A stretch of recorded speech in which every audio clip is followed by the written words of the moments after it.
I want all women everywhere to know of this case because this is not just about one man or even one city or one area. This is about what happens when women who are silenced for far too long, who have been tortured for almost a decade, decide to fight back.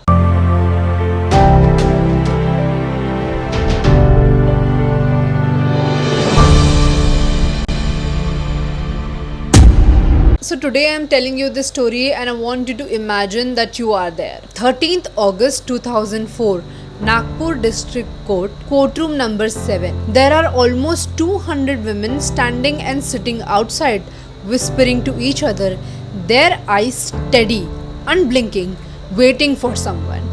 They have come here not just to watch anything. They have come to end something that has tormented them for over a decade. The man that they are here for is Bharat Kalicharan Yadav, known to everyone as Akku Yadav. Walks in the same swagger he always has carried. He smirks, cracks a joke, even teases a woman in the front row. He believed he was untouchable. The law, the police have always protected him, and he thought today was going to be no different. But in the next 15 minutes, the courtroom will transform. The hunter will become the hunted, and India will witness one of the most shocking acts of vigilante justice that the world has ever seen. To understand why this day happened, we have to go to Kasturba Nagar. Kasturba Nagar is a crowded slum in Nagpur, Maharashtra. Families packed in one-room homes, narrow lanes buzzing with daily survival. For the people here, life was already hard. But what made it unbearable was that one man who held the whole Basti hostage. Kasturba Nagar was not just poor, it was vulnerable. Many women worked as daily wage laborers or domestic workers. Men often struggled with unemployment or alcoholism. Police presence was almost non-existent unless there was a bribe involved. In a place like this, power didn't come from law, it came from fear, and Akku Yadav knew that very well. Now, who is this Akku Yadav? Bharat Kalicharan Yadav, better known as Akku Yadav, was born into a Yadav family, an OBC caste traditionally associated with cattle herding and agriculture. Akku Yadav's family had cattle, but when his father died, they could not manage it, they had to sell the cattle, and then he decided to live off of intimidation, petty crime and extortion. In his youth, Akku did small jobs, sometimes helping with manual labor, sometimes hanging out around the edges of the Basti looking for trouble, but he quickly realized something. Brute force and fear gave more power than any honest work. By his late teens, he had gathered a gang of local boys, and together they started robbing homes, threatening shopkeepers and women. That was how Akku Yadav made his living. His work was crime and he was good at it. Over time, he became less of a neighbor and more of a tyrant. He lived in the same Basti, yes, but people whispered that his real home was in the police station. Not as a prisoner but as a friend of the police, feeding them bribes and information, and always escaping punishment. He was involved in a lot of different crimes for over a decade in that Basti, starting with he used as a tool. Elderly women, middle-aged women, young girls. Some reports say that he girls as young as 10 years old. He knew fully well that shame would keep them silent and shame would protect him. Sometimes his gang would take turns turning violence into a public spectacle. He was also involved in murder and intimidation. If anyone resisted, they Akku was accused of multiple murders. Victims were hacked with axes, stabbed or disappeared without a trace. Families that tried to file complaints would suddenly fall silent because retaliation was swift. Then comes extortion and bribery. He demanded protection money from the residents of Kasturba Nagar. If they refused, he would vandalize their home, beat up their sons, and worse, their daughters. The money also greased the palms of local police, ensuring his crimes would always be invisible. And last but not the least, his police connections. Perhaps the most terrifying part of this was that people knew Akku was working hand in hand with the police. When women tried to file cases, they were laughed at, sent back to him, and some people also say that police tipped him. This was a system that was actively protecting this criminal and was punishing the victims. Every few months, Akku was arrested.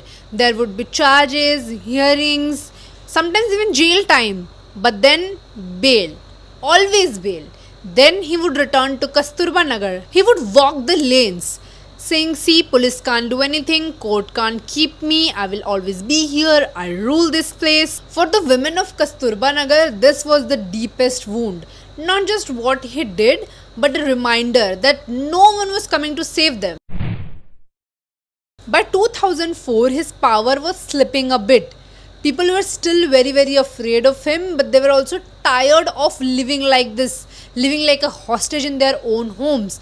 Women had started speaking up, men were speaking up, because Akku Yadav and his gang would just barge into any house, take whatever he wanted and then leave, including women. One day Akku Yadav and his gang attacked Usha Narayan. Usha Narayan was a resident of Kasturba Nagar, but she currently was studying somewhere else, so she did not always live there. She was just visiting her parents. When the gang attacked her, she ran inside her house and locked the doors. When she locked the doors, the Akku Yadav gang started banging the door, demanding her to come out. But she refused. She did not give in, she did not budge.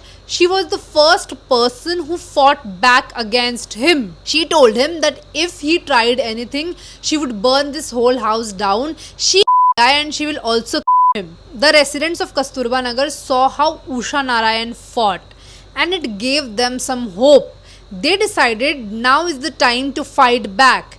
They decided they will fight back against him. Now, because everyone was so angry, Akku Yadav got a little scared and he ran away. He ran to the police and surrendered. Everyone in Kasturba Nagar knew that his court hearing date was 13th August 2004. And they also knew that if he comes out once again, he will again go back to terrorizing all of them. They knew they had to do something. And so we return back to the courtroom where this story started. 13th August 2004, Nagpur District Court, courtroom number 7. Akku Yadav walks in and he's smiling. He looks at people, and there are people from Kasturba Nagar. He recognizes them. He sees one woman in the crowd who he had, and he mocks her, teases other people, other women, and then he walks past them.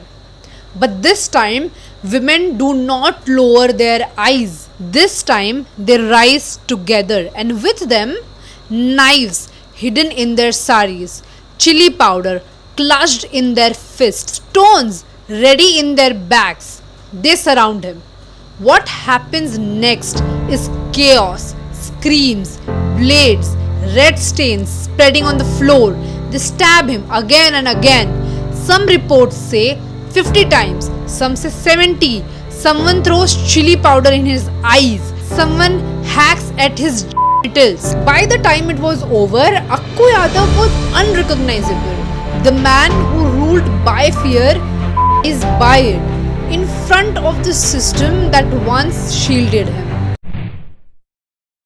The courtroom was still wet with blood when news spread across Nagpur that Akku Yadav was not by gangsters or by police, but by ordinary women. Shockwaves rippled through the legal system. The police, embarrassed, arrested 5 women as the main accused. But when investigators asked, hundreds of women lined outside the station, all insisting that we did it, arrest us. The case became impossible to pin down. How do you charge an entire community? Now the police had to arrest someone, so they went to Kasturba Nagar and picked up 5 women to arrest. Now the best part of this case, after these women were arrested, 200 women gathered outside the police station and said they Akku Yadav and took responsibility for this incident. Then the police arrested Usha Narayan. The police thought that she was outspoken, educated, and so she was the leader. She orchestrated all of this. But the women of Kasturba Nagar were not ready to sacrifice her. The police had to leave her, but this case went on for years, and finally, police had to let everyone go because of lack of evidence. I keep thinking of the number of women that he hurt and terrorized, because some reports say that it is around 40. And Akku Yadav did a lot of other things like murdering people and extorting money from people. He was a complete chaos, but I feel like if he had hurt only one woman or only two women, let's say five women, would he have faced this? I don't think. I feel like five women would have just kept quiet. They would feel so much shame. Their family would feel so much shame that they would never come out with these allegations. And I feel like there are so many men out there who have hurt women and they are just out there because women are shamed. This is how much women don't trust the justice system. And I wish that they could, and I wish that they would. But I think if he only a few women, he would get away with it. I don't know if I'm being cynical or what, but it is what I think. The story of Akku Yadav isn't just about one man's brutality. It is about systems that are set to protect us, but they fail us again and again until people take law into their own hands. Was it murder or was it justice? Depends on who's telling the story. But in Kasturba Nagar, if you ask women who lived through it, they will tell you this was not the day that justice died. This was the day that justice was born. That's all for today. Until next time, be safe and keep questioning.